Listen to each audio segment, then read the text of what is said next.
মেরাফিটা কেটা কিভাবে খাইন বানাইন না মেরাফিটা কাইটটা করে টুকরো টুকরো করে কাঁচামরিচ পেঁয়াজ দিয়ে বাজ্যা খাইতে ভালোই লাগে। ব্লগ ভিডিও বানানিটা খুব আনন্দের একটা জিনিস, কিন্তু প্রতিদিন সকালবেলা উঠে একটা রুটিনে ভিডিও করুন এটা মাঝে মাঝে আমার দ্বারাও হয় না। আর এই দিনকে সকাল থেকে কে লেগে মনটা ভালো আছেন না আমি কইতেও পারতাছি না। আসসালামু আলাইকুম প্রাণের ভাই বোনেরা, কেমন আছেন সব? আলহামদুলিল্লাহ, আপনাকে দোয়া আমি ভালো আছি। ভিডিও এডিট করার সময় মনে করতে পারতাছিলাম না এদিনকে কে লেগে মনটা ভালো আছেন না। বারান্দাত খাড়ায় খাড়ায় আমলকি খাইতেছিলাম। দুপুরে বেলা শাশুড়ি রান্দা বহাই দিছে, আমি একটা আপেল কেটে দিছি, আমিও খাইতেছি, শাশুড়িও খাইতেছে। আলু দিয়ে আর পটল দিয়ে মাছ রান্ধাইব, মোটামুটি একবার কষাইনা হয়ে গেছে গা।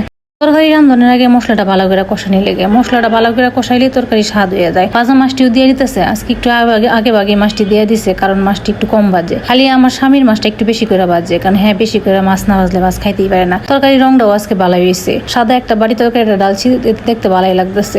এখন যেটা রান্নাতে সেটা খুব স্বাদের জিনিস, কাঁচামরিচ পেঁয়াজ রসুন একবারে ছেঁচা দিছে, সাথে চেপাও দিছে কয়েকটা ধুইয়া পরিষ্কার করে। একসাথে সেইচা তেলের মধ্যে ভাইজা হলুদ মরিচ দিয়া তারপরে আলু আর কাঁঠালের বিচিটি আগে দিয়ে দিছে।